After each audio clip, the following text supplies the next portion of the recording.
What's up, guys? I've been seeing a lot of people do these 10 things I hate video, and I figured I'd throw one in too. So here are the 10 things I hate about my V-Star. Number one is going to be the rear wheel size. It's kind of a bastard size. First time I went to buy a new tire for this, went to the shop and they pull out their their tire Bible, and it's pages and pages of Harley and Kawasaki and Honda, and they finally get to the Yamaha section. They get to my bike and there's like 4 or 5 tires listed. Really limits my tire choice, which is rather frustrating. So I've just been sticking with the OEM tire that came with it. I got 11,000 miles out of the first one, so I figure it's not bad. But I do believe I'm about due for a new one here. My center groove is almost non-existent, so I'll probably be getting a new one of those this year. Number 2 is the handlebars. They hit my knees when I try to do a full turn here. See, I can't do a full turn. I've got to move my leg out of the way if I want to turn real sharp. So it's a little annoying, but it is what it is. I might be able to adjust it up here, pivot them up a little bit. I'm not sure if that's going to cause issues with my cables here on the fairing, but I don't know. We'll see. I've kind of gotten used to it.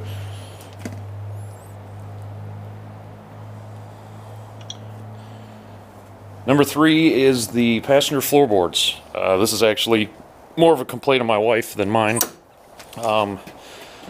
They are really high for her, so her knees are above her hips. They're almost in my armpits when we're riding. So yeah, that causes numbness in her legs and whatnot, so we've got to stop every couple hours to for her to rest and get circulation back in them. So that's more of a complaint from her than me. Number 4 is the stock exhaust. I've changed it since then. I put on some Cobra pipes. They sound a lot better, but the stock exhaust reminded me of what it would sound like if the exhaust was underwater. It just didn't have a throaty growl to it. Just sounded like crap. Tried drilling the baffle out. That didn't really help too much either. So last year I dropped the money on a new set of pipes there, and it sounds a whole lot better. Number 5 is going to be the seat latch. Bought a new seat for Mustang a couple years ago, and it's not the locking latch that I have a problem with. It's the hook in the back here for the driver's seat. It's really difficult to get it to line up and actually latch in there. If I don't have it in there right, it'll still latch here, but the whole seat moves back and forth, which is not necessarily a safe thing to have. And so sometimes it takes me 5 or 10 minutes to get that thing back on there. I've actually had to take the back seat off a couple of times to see underneath, to see what I was doing in there. So that's kind of a pain in the ass. Number 6 is going to be the oil filter.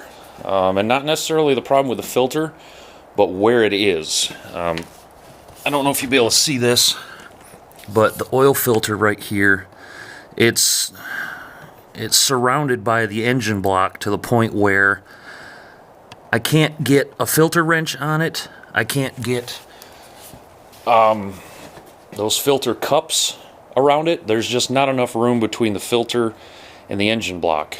So I wound up going to the dollar store and getting a those strap jar opener wrench things to take that on and off, and that still doesn't work the greatest, but at least I can get the filter off.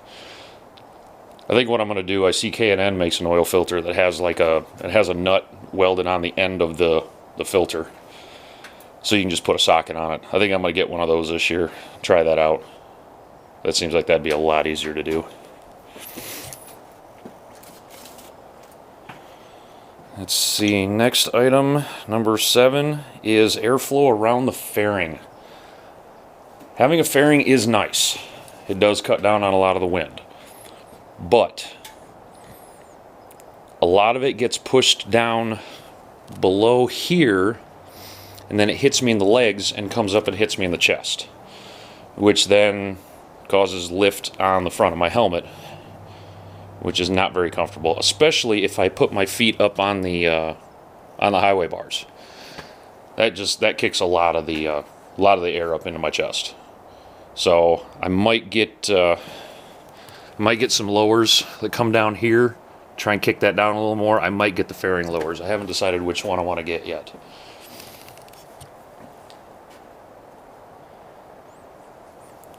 Number 8 is the horn. Most bikes don't have a real spectacular horn stock.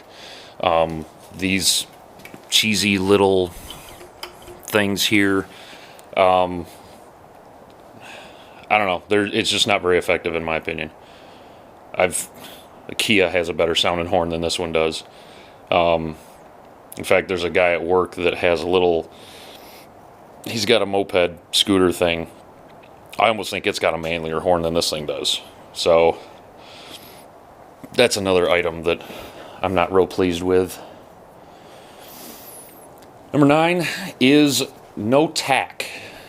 The only thing I have on here is a speedometer, and then a trip meter. No tack. I'd like to know what my engine revs are, just out of curiosity more than anything. I've never really wound it out and hit a rev limiter, but it'd still be nice to know. You know, it's good information to have.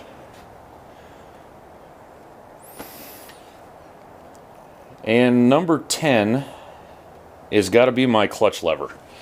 And it only seems to happen with the clutch, not necessarily the brake.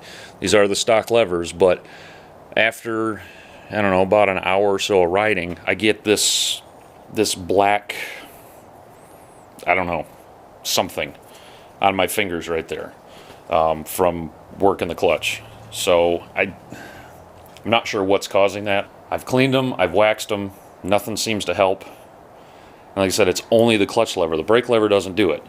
It might if I was using that lever more. I don't know, but that's got to be a really annoying, gotten to be a real annoying thing about this bike. But other than that, it's a great bike. I love it. It's got plenty of power. It's really comfortable. You know, especially with the backrest I've got on it now. That's made a huge difference. But you know, this is my beast. So those are the 10 things I hate about my bike. Hope you guys enjoy it. If you like it, go ahead and put a comment down below. Give it a thumbs up. And we'll see you on the next one.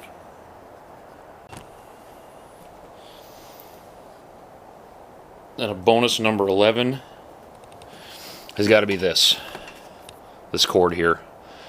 It's one thing I really hate about my bike this time of year. I still can't ride it. It's winter here. It sucks.